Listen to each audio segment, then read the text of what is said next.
Let's take a closer look at some of the things that have already been gilded. The first thing I want to show you is this I painted with a metallic paint. And at least in my opinion, while this is beautiful and it's certainly a nice, more affordable way to get a metallic color down on your botanical, I really enjoy using gilding foil, gilder's foil. And you can see the difference in the luster. It has a totally different atmosphere, a totally different feeling. I don't know if you can tell on camera, but in person it really makes a difference. Here's one that I painted with a silver metallic paint. Contrast that to, you know, a real metallic type of a foil. This is copper.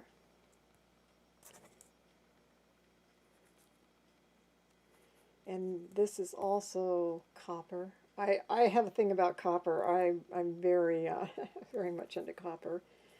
And then these are faux. This is full. The copper is real, but the silver that I use and the gold that I use are faux. They're not the real McCoy. I do have some real fine silver and 24 karat gold leaf, but I wouldn't use that for what we're doing here. Now these I already put on just some, this is just some handmade paper, and I put them down with Mod Podge on the back. There's nothing on the front. The Mod Podge I put down with Mod Podge. Made sure to pay attention to the edging, and then I put a weight on top of them while they were drying so that they adhered really good. And there's enough smoothness here that I don't think that you have to put anything more on it. You can if you're concerned, but most of these you can run your finger across if you're going to use something like this in a journal or something, and I don't think it would just be a problem. So here's another example of something that I put on some eco-dyed paper, ready to be an embellishment for something. And you can use things like this for a lot of things, not just for making embellishments for your journals, but you can use them on cards. You could stencil, not using the flowers, but if you were just making a card or you wanted to do something with the creative, once you invest in the supplies, you can put the sizing, which we're going to talk about in a minute, onto to some paper or something else, and use the sizing to foil those designs. You can put them on picture frames. A lot of people gild picture frames. And then you can use gilding foils and jewelry. And you can also use, and I'll talk about that in a minute, you can also use it for outside if you use the right kind of sizing. So let's get started on some of the supplies. Here's something I printed out from my Amazon affiliate link that I will put below in case you're interested in checking it out. But I wanted to print it out just to give you an idea that it is pretty affordable. I mean, here's the Mona Lisa sizing, which is what you use to put on whatever you're going to adhere your gold leafing to so that it will stick. And then here's where you can get some gold leafing sheets. If you are doing it with the sheets, then you can also use Flakes. There's different brands of sizing. And like I say, here's $10. Now this has been a while since I added these items, so the prices may have changed, but I wouldn't think too much. But you can see for basically around $20 you can pick up some of these supplies if it's something that you ever wanted to try. And like I mentioned earlier, there's a lot of things that you can do with them if you're not into doing gilding on leaves or botanicals. The main things that I have that I'm using personally, and I'll start with the flakes that are already flaky, are these Cosmic Shimmer gilding flakes, and I have 4 colors. Let's see, let me do them one by one in case someone's interested. This is Red Blaze, which I think is absolutely beautiful. And then this one is made in China, Golden Jewels. This is mulled wine. And then Aurora Lights. And we're not going to use all these today. I'll probably just pick one to use as an example of how I use the flakes. But I just wanted to show you what I had in case any of those colors look attractive, you know what that they are. But today we're going to use, like I say, the Cosmic Shimmer. And then these I got off Amazon. And it's very affordable. And I've got 3 colors in this pack. There's a gold and a silver and then the copper. So that's what we're going to use. The next thing we need to talk about is sizing. And in order to stick down the leaf onto whatever surface that you're using, you need to have some kind of sizing. And there's different brands out there. I showed you on the sheet a minute ago some of the ones in my link. And then here's some other ones. Now this one, when I bought the Cosmic Shimmer, I actually bought their Cosmic Shimmer Flake and Glitter Glue. Works fine, but it's expensive. But if that's all you can get and you just want to play around with a small amount, that's certainly something to entertain. I got my main sizing when I placed that order with LA Gold, and I noticed LA Gold also had, if they still do, had some in Amazon. What I want to talk about for a minute is that there's 2 kinds of sizing. There's a water-based sizing, which is this one, and then there's a oil-based sizing.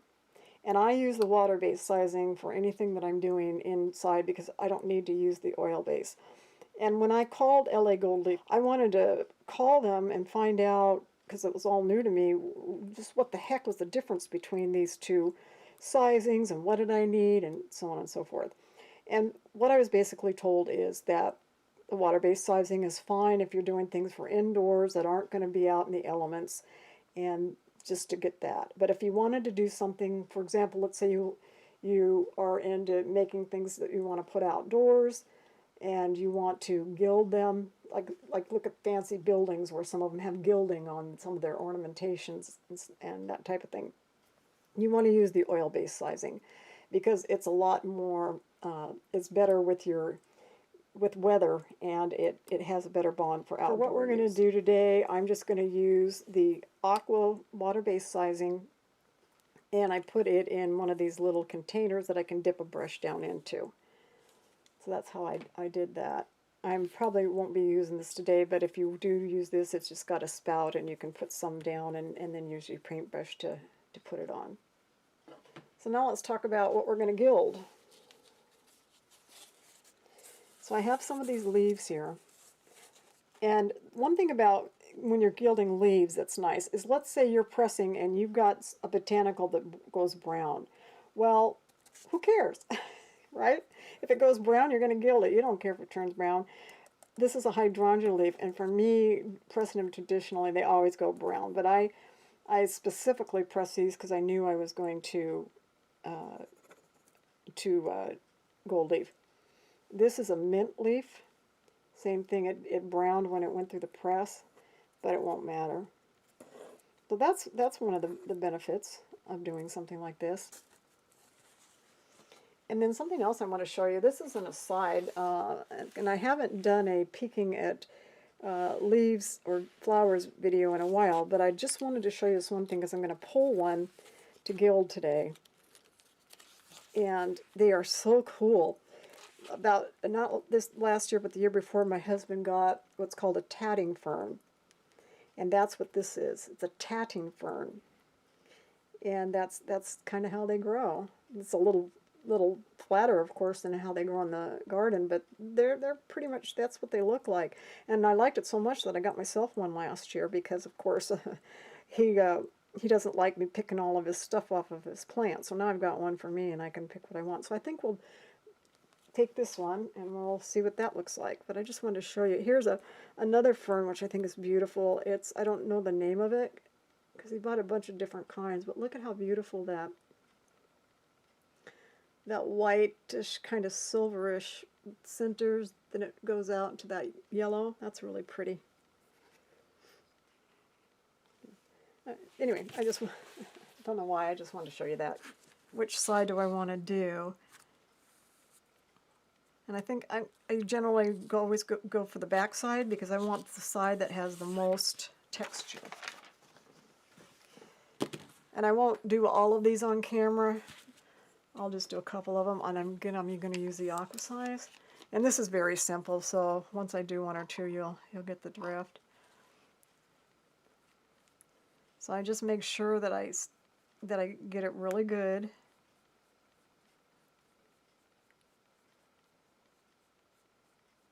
Everything's covered. Pick it up. And then I have this is kind of an anti-stick. You can use parchment paper, wax paper. I use this. I crinkle it a little bit so that it's got some air pockets under there so it doesn't stick flat, and that's what I put it on to dry. Let's do another one. This is a strawberry leaf. I don't know if you can see the texture on it. I'm doing the back side.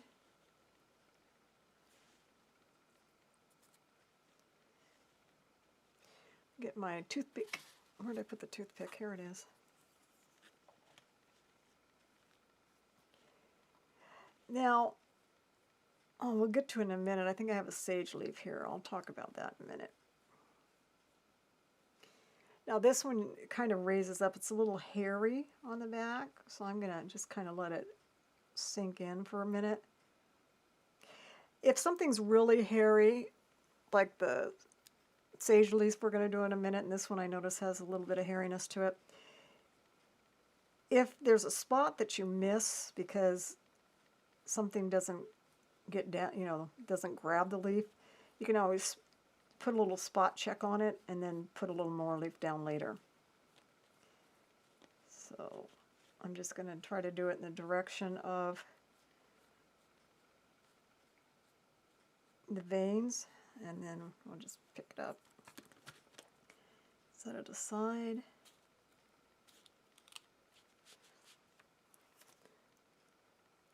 And then we'll do, I guess, oh here, I was talking about the sage leaf. Let's do the sage leaf. Let me wipe these tweezers. They're starting to get, I stick the tweezers in the water and then wipe them because they were starting to get sticky. And let's get a new piece of paper. All right. Now, I'll bring this up to the camera, and I don't know if you're going to be able to see that it's hairy, and that won't mean anything except for perhaps it'll make the gold leaf harder to adhere. All right, I think, let's do the tatting while I'm on camera just because it'll be fun.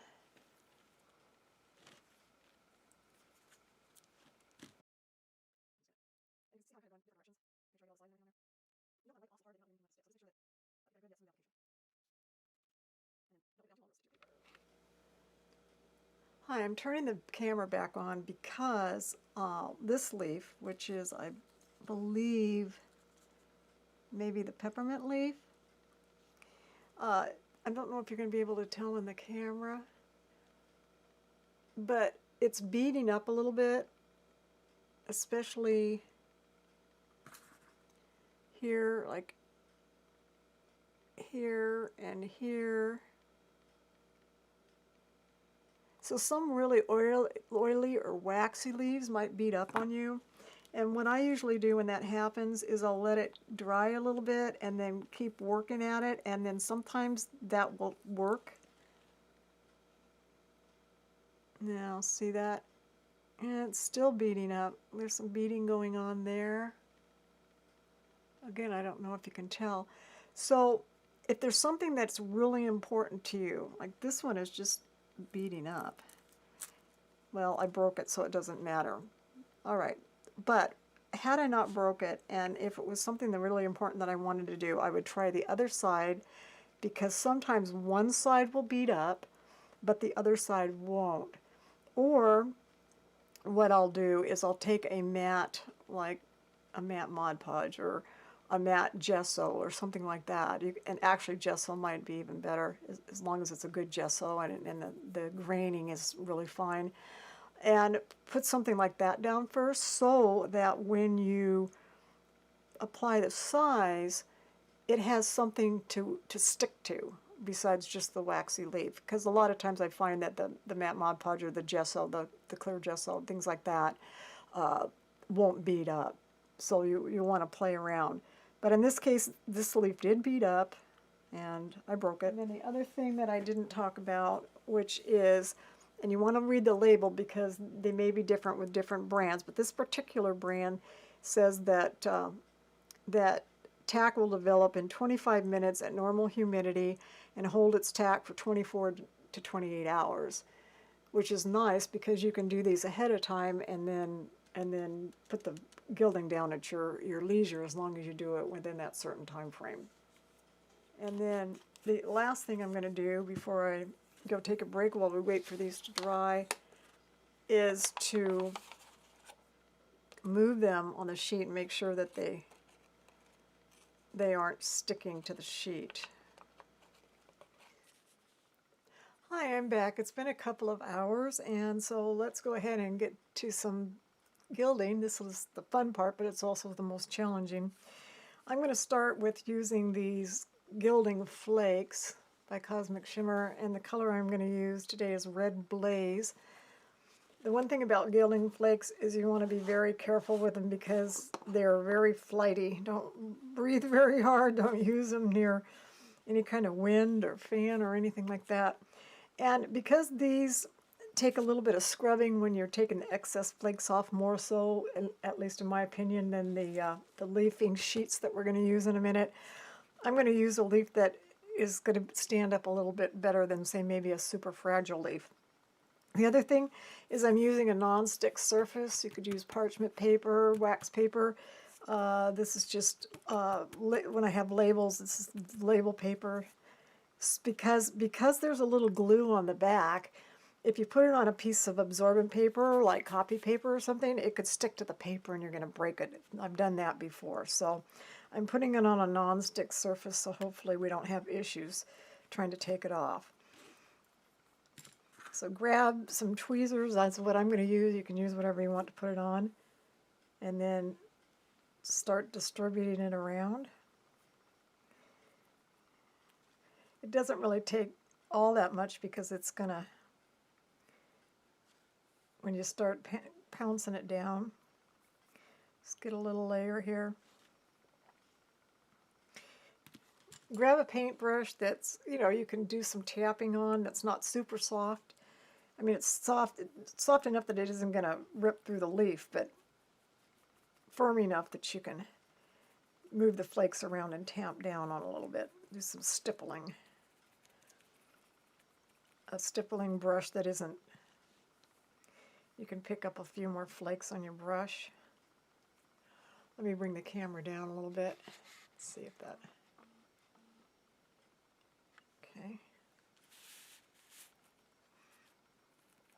So now you can see where I'm just stippling. Need a few more flakes. This is I like this color. It's got a lot of different hues in it. Some really pretty pinkish tones too.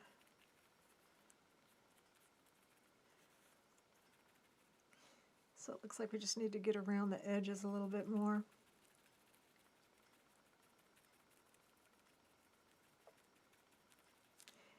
I'll do this one in real time, and then if some of the other ones, maybe I'll speed it up.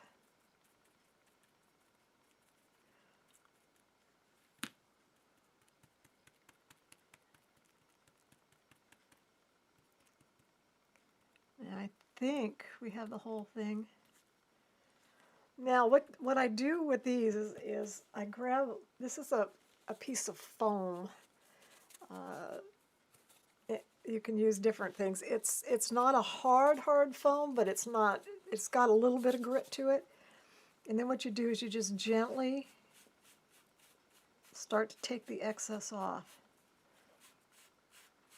and rub it around, and then that'll help to smooth it. And we'll find out if we have any excess. I'm going slower than I would normally go because I'm filming and I don't want to ruin it. So let's see what we have. Let me get a clean sheet of paper. We're able to take it off of there. Move this over to the side. I don't think we have to put anything else on. And let's look at it. I think we've got it.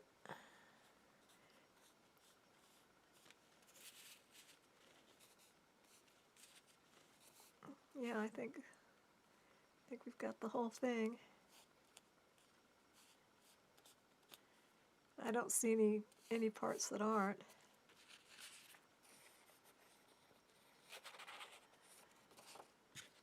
All right, so there's that. Isn't that beautiful? Yeah, I like it. I like it a lot. This next one that we're going to do, this is that hydrangea leaf, and we're going to use the actual sheets. I found for me, there's different ways that you can apply it. You can, let me get in the, make sure I'm in camera. You can, you know, take a little piece and rip it off, but I just find that harder. What I do is I just put this right down, face down on it, and then I rip it off. And I leave the rest of this on. I only try to bring up the tissue as much as I have, as little as I have to get the desired result. And then I'm going to bring it up. Set this off to the side. Again, I'm using a non-stick surface. I'm going to tap it down. If there's any pieces where I didn't get it, like this little piece of green, let me bring the camera down.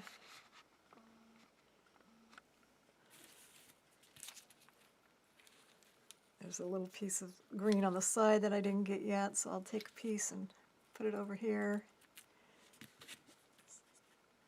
Some more sticky down here.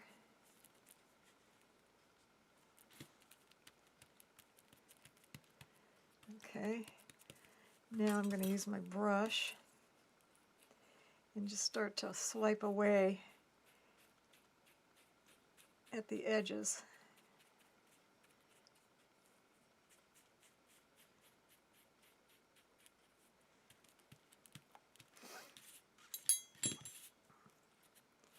And get my piece of foam here.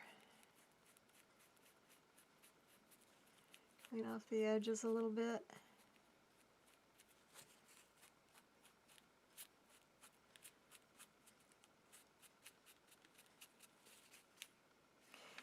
The next one I'm going to do is, I call this the frilly leaf. I don't know what it is in the garden. I've had it for this plant from ever.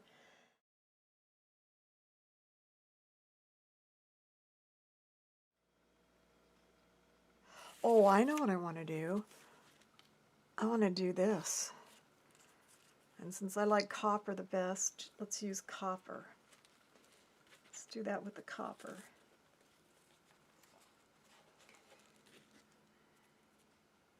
All right, here we go.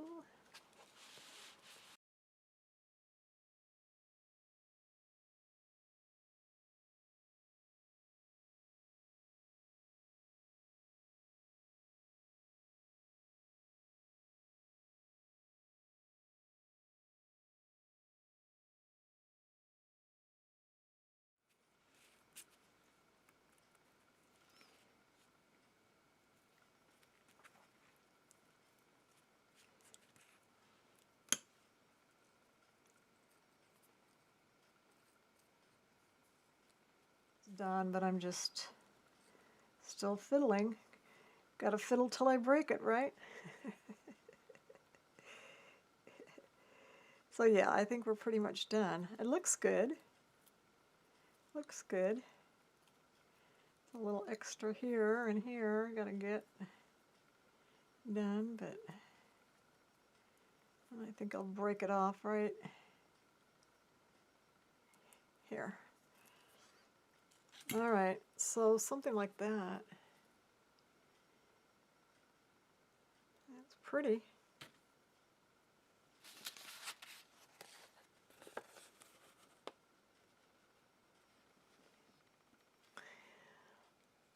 Let's go ahead and do this fern in silver.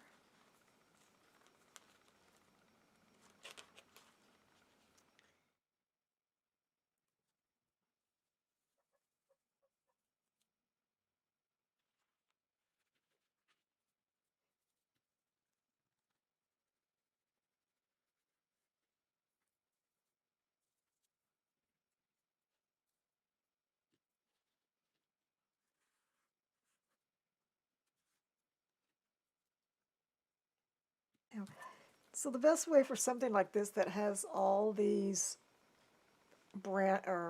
slots going in is just to take a pair of tweezers or maybe a toothpick or something and just go in and kind of clean it up this way.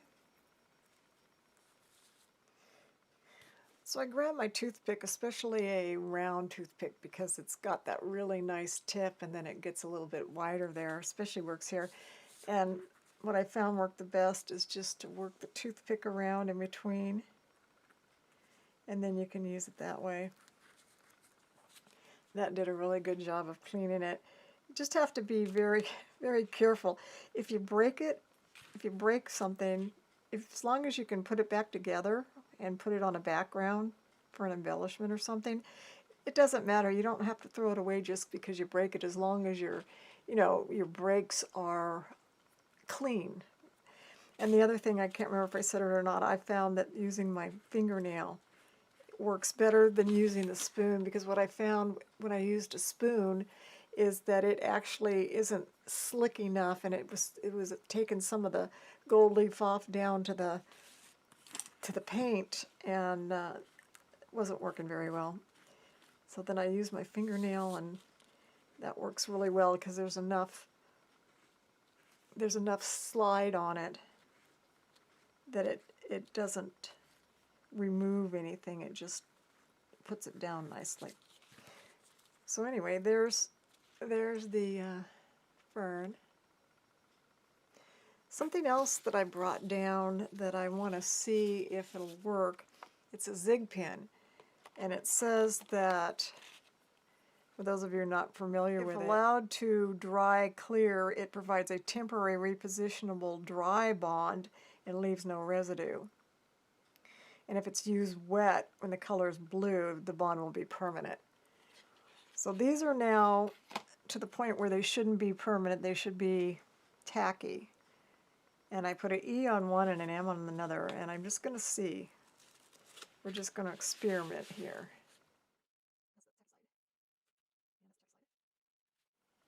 I think it might work. So the reason why I want to try this is because some of you may have other tacky glues at home, like a Zig Pin. They make Zig Pins in a couple different widths. I've got one that's wider, more like a broad tip pin. It's fairly wide. This one's got more of a fine tip. But if this works, you could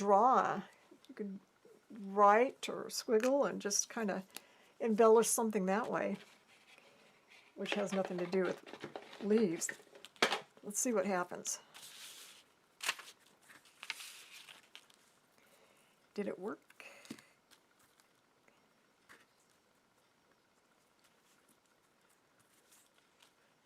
Now I'm going to take this scrubby little thing and see if that takes the excess off and leaves.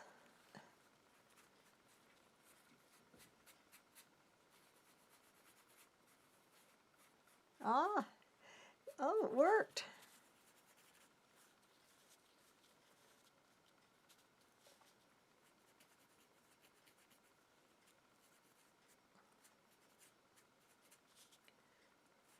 Well, yeah.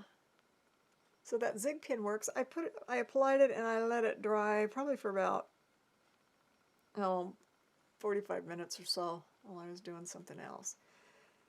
So yeah, that works. So you can experiment with different things as long as it says that it stays sticky. And I don't think that this is going to be going anywhere. It seems to be on there really good.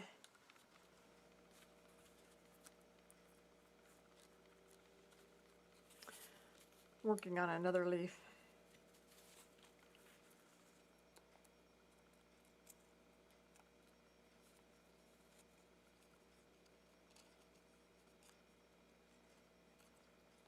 Okay. Okay, this video is getting kind of long, so I'll wrap up where I'm at right now. This is that a fern that we did with the silver leaf. Now, I wanted to show you that I broke one, so I did another one, and that's this one. Because remember, just because something breaks doesn't mean that you can't use it, because once you put this onto a background, it won't matter, but it broke cleanly, and it broke right there. And so it's just, you can't even notice it when you put it back together. So I'll just put that on a background, and then you won't, it's not even noticeable.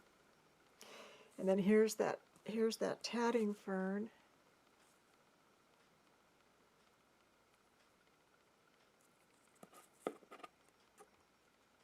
And that frilly leaf. It actually doesn't look as good as I thought it was. I like this. That's the strawberry leaf. And geranium leaves, this kind, this Cranesville one always works good. And this is that the hydrangea leaf that went brown. And then I just realized that this one's very hairy, and it's a sage. This is a pineapple sage. This one didn't work either, and this was a regular culinary sage. Well, not that pineapple sage isn't culinary, but it's not as well known. Yeah, so something's got to be done to protect these so that the sizing sticks. And then I was playing around, I'll do it off camera, but I was going to see how hydrangea leaf and hydrangea flower, see what the juxtaposition is of using the metallic with the actual flower as an arrangement on something. And then this because it doesn't have a lot of, well, it's got a lot of texture, but it's really pretty with maybe something like that, and use it as a background for this flower. So I was playing around with that, or I thought, well, maybe this, but I don't like that near as well. Although that's not bad, you know. Put a little bit of something under there and put it on a tag or do something with it. It'd be really cute. But for some reason, I really like that. So anyway, there you go. You just got to be very, very careful with them because they break easily. It's time consuming in the sense that if you want to get them really clean, you just need to be careful. Toothpick's your friend. Gentle fingernail, but don't do it too much because it'll take it down back to the leaf. So pretty much pressing and using your scrubber gently in some circumstances. And you can use a little brush to help clean it off. But once you do a couple of them, you'll get the hang of it, and it's really a lot of fun, and there's a lot of things that you can do with it.